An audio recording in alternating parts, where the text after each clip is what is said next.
ఏమండి ఇక్కడ భోజనం బాగుంటుందా అండి? నువ్వు ఉప్పు కారం లేకుండా చేసిన వంటలు తిని నా నాలుక చచ్చిపోయింది. ఇక్కడ అన్ని సూపర్. ఇంకా తమాషాలు పోలేదు మీకు? 2 రోజులన్నా బెయిల్ వస్తుంది. జైలుకు వచ్చాక బెయిల్ రాకుండా ఉంటుందా? నేను ఎంత స్పీడ్ గా లోపలికి వచ్చానో అంతే స్పీడ్ గా బయటకు వచ్చేస్తాను. మీరు నా గురించి దిగులు పడకండి. ఇప్పుడు మన కొడుకే గనక ఉండుంటే జైల్లో మిమ్మల్ని ఈ స్థితిలో చూసి ఊరుకుండేవాడు కాదు.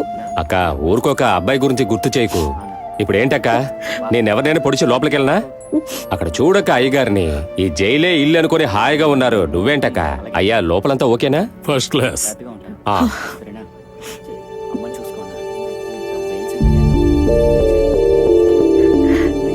ఏమండి మన సూర్య పెరిగి పెద్దవాడయ్యుంటే అచ్చం అబ్బాయిలాగే ఉండేవాడు కదూ?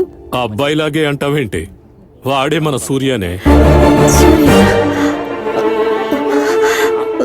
ఏ సూర్య, రారా ఇలాగా. అయ్యా తమాషా చేయొద్దయ్యా, నిజంగా మన సూర్యానా? ఏయ్, నన్ను వజ్రముని అని పిలిచేవాళ్ళు ఇక్కడ ఎవరున్నారా? వాడేరా సూర్య.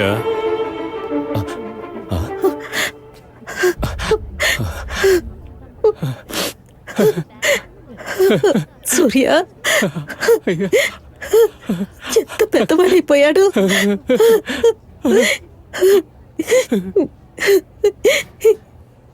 సూర్య ఎన్ని సంవత్సరాలు ఎక్కడికి వెళ్ళిపోయావురా? మేమెవ్వరూ నీకు గుర్తుకు రాలేదా? ఏడవకురా.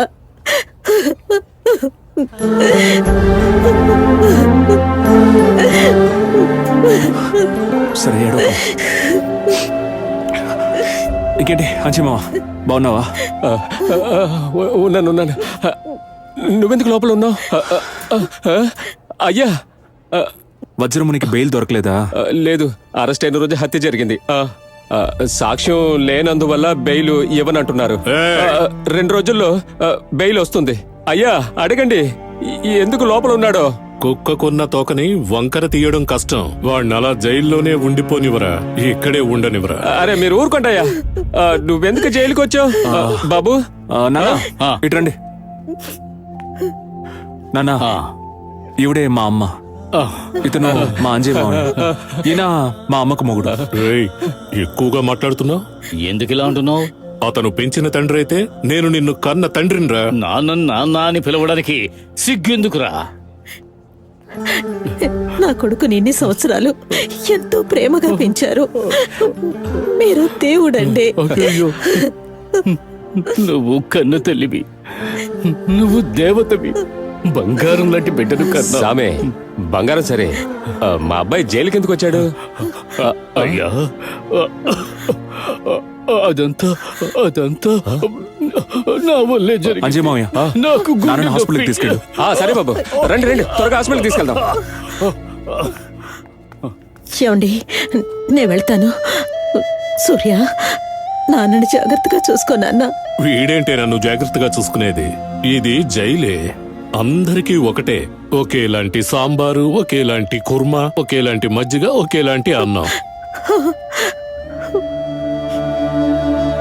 నువ్వేం ఆలోచించదురా, మన అంజయ్ ఉన్నాడు కదా, చూసుకుంటాళ్లే. సరే గాని వాడికి అసలు ఏమైంది? ఏంటలా ఊరిమి చూస్తున్నావు? అతనికి ఏం రోగమని అడుగుతున్నాను. అతనికి వచ్చిన రోగం ఏంటో తెలిస్తే మంచి డాక్టర్కి చూపిద్దాం అంటున్నాను. ఎగతాళి చేయకు, మా నాన్న దేవుడు. నేను దెయ్యాన్నా?